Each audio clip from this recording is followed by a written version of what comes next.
तुमचे वडील एवढे मोठे कलाकार आहेत, तुमचे सासरे मोठे अभिनेते आहेत, तर तुमच्यावर तो प्रेशर असतो का की त्यांचा एक स्टेटस आहे तो मेंटेन राहिला पाहिजे, किंवा त्याला कुठे डाक नाही लागला पाहिजे, किंवा तुमच्यावर खूप असे अपेक्षा असतात तुमच्याकडून की प्लस जे तुम्ही मगाशी म्हणालात की बाहेरचे लोक विचारत असतात की सध्या काय करताय, तो एक आउटसाइडर प्रेशर असतो की म्हणजे नाही म्हटलं तरी ना ते कुठे ना कुठे असतं, तर त्याबद्दल काय वाटतं तुम्हाला?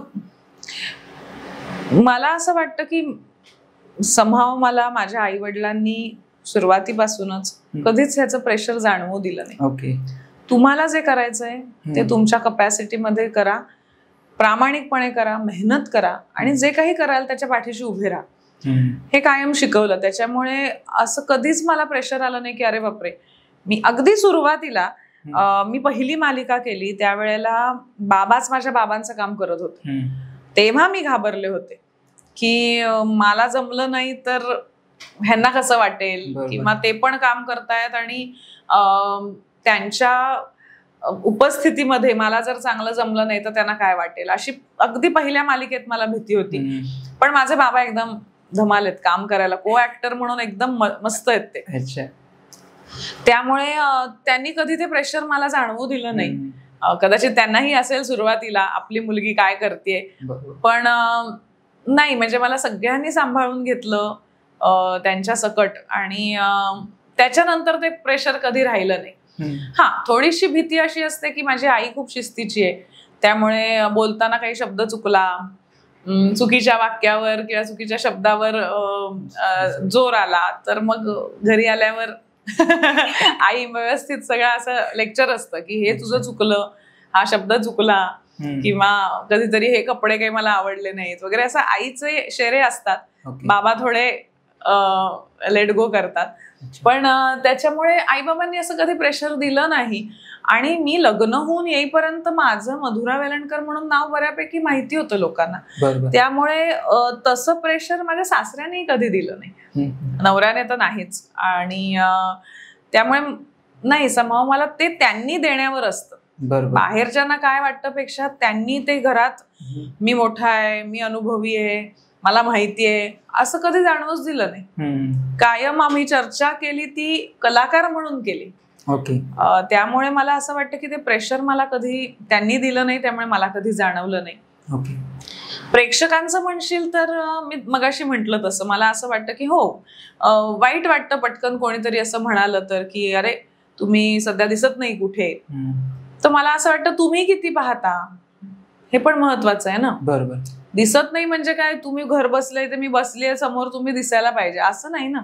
म्हणजे मला असं नेहमी वाटतं की कलाकार का चित्रपट आणि नाटक छान वाटतं, कारण एखादा माणूस तुमचं नाव बघून तुमच्यासाठी तिकीट काढून तुमचं काम बघायला येतो.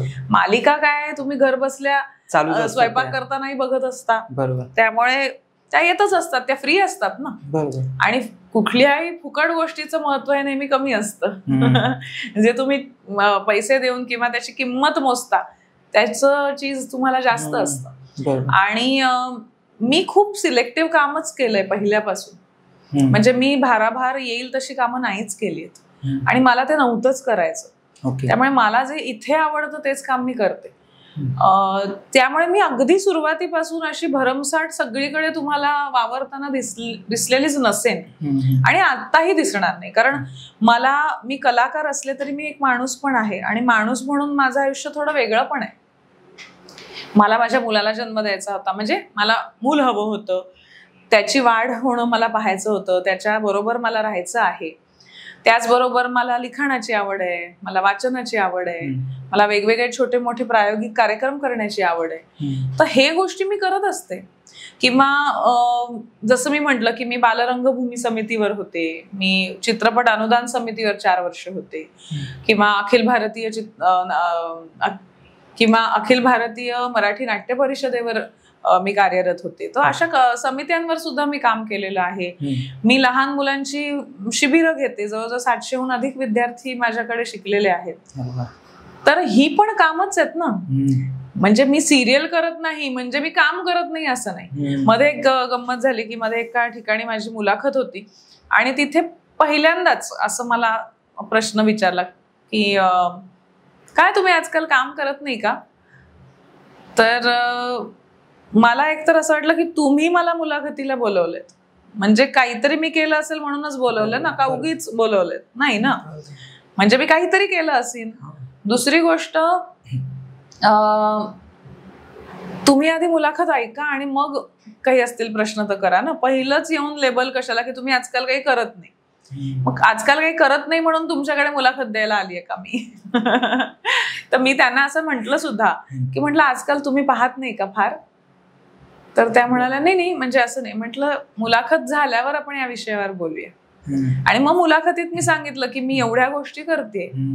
मग मी त्यांना म्हटलं की अजूनही तुम्हाला हा प्रश्न आहे का की मी काही करत नाही? तर ते म्हणाले नाही, मी माझे शब्द मागे घेते.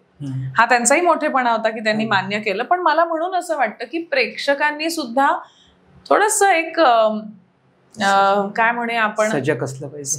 सजग असलं पाहिजे.